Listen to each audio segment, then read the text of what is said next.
ये एक्सेल के इंट्रेड फंक्शन पर आपका त्वरित और सटीक सारांश है।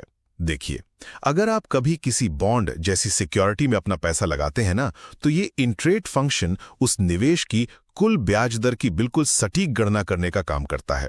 तो पहला, आइए इस फंक्शन के सबसे जरूरी हिस्सों को समझते हैं।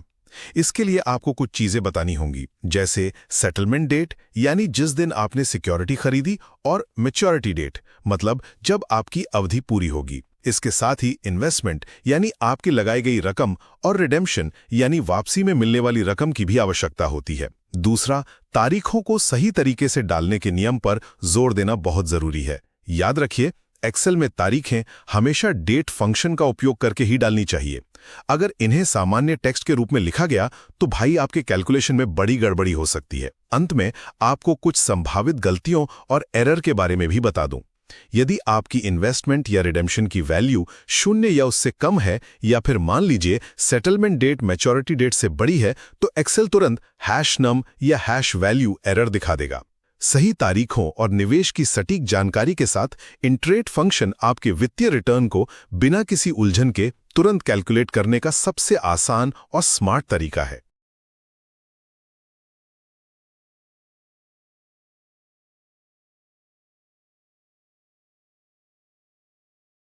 नमस्कार। चलिए आज माइक्रोसॉफ्ट एक्सेल के एक बहुत ही काम के फाइनेंशियल फंक्शन इंट रेट को समझते हैं। कभी सोचा है कि किसी इन्वेस्टमेंट पर असल में कितना ब्याज मिल रहा है? बस यही पता लगाने में यह फंक्शन हमारी मदद करता है। तो शुरुआत एक बहुत ही आम सवाल से करते हैं। मान लीजिए कहीं कोई इन्वेस्टमेंट की है, तो यह कैसे पता चलेगा कि उस पर असल में कितना इंटरेस्ट रेट मिला? है ना जरूरी सवाल। इसी का जवाब आज हम ढूंढने वाले हैं। और अच्छी बात यह है कि इसका जवाब एक्सेल के पास है। एक बहुत ही कमाल का फंक्शन है जिसका नाम है INTRAT। अगर आसान भाषा में समझें तो इंटरेट फंक्शन तब सबसे ज्यादा काम आता है जब कोई इन्वेस्टमेंट खरीदी जाती है और उसे उसकी मैच्योरिटी तक होल्ड किया जाता है। मतलब ये फंक्शन आपको शुरू से लेकर आखिर तक का एकदम सटीक रिटर्न यानी असली ब्याज दर बता देता है। अब इस फॉर्मूला का स्ट्रक्चर यानी इसकी बनावट समझना बहुत जरूरी है। देखने में शायद थोड़ा लंबा लगे पर है बहुत सीधा।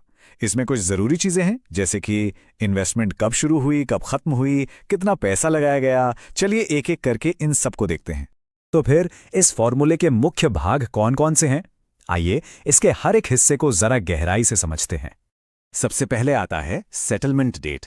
ये कुछ और नहीं, बस वो तारीख है जिस दिन इन्वेस्टमेंट की गई थी या सिक्योरिटी खरीदी गई थी। सीधी सी बात है, हमारी कैलकुलेशन इसी दिन से शुरू होगी।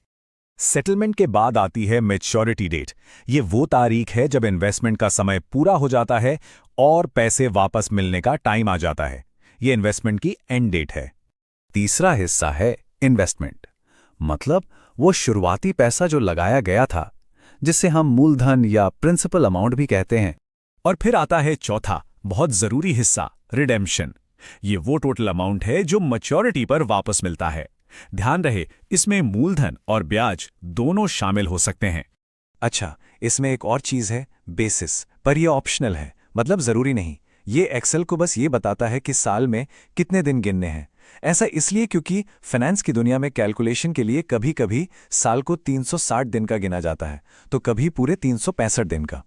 तो यहां देखिए, बेसिस के लिए कई ऑप्शंस हैं। ये अलग अलग फाइनेंशियल स्टैंडर्ड्स को दिखाते हैं।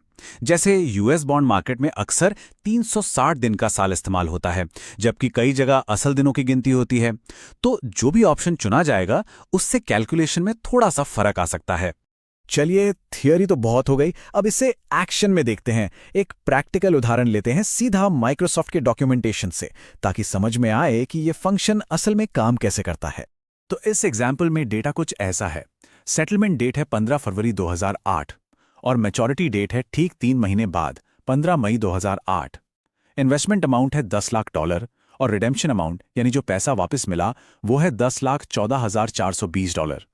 अब अगर ये सारा डेटा एक एक्सेल शीट में A2 से लेकर A6 तक के सेल्स में डाला हुआ है, तो हमारा इंटरेट फॉर्मूला कुछ इस तरह दिखेगा।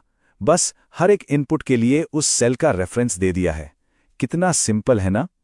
और बस जैसे ही एंटर प्रेस किया, एक्सेल अपना जादू चलाता है और फटाक से कैलकुलेट कर देता है।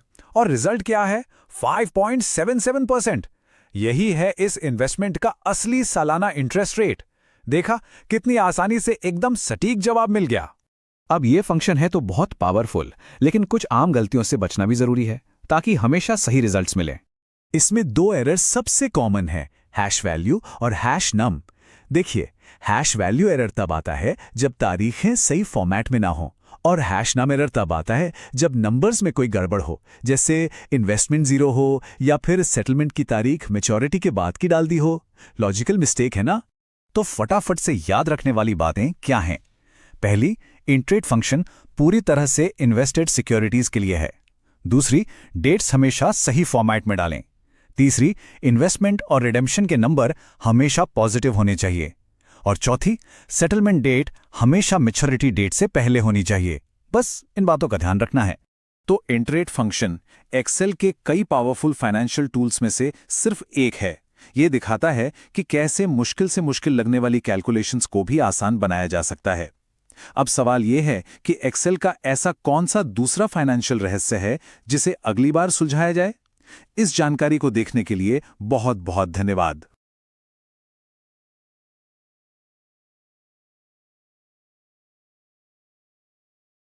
Please remember to like, share and subscribe to our channel.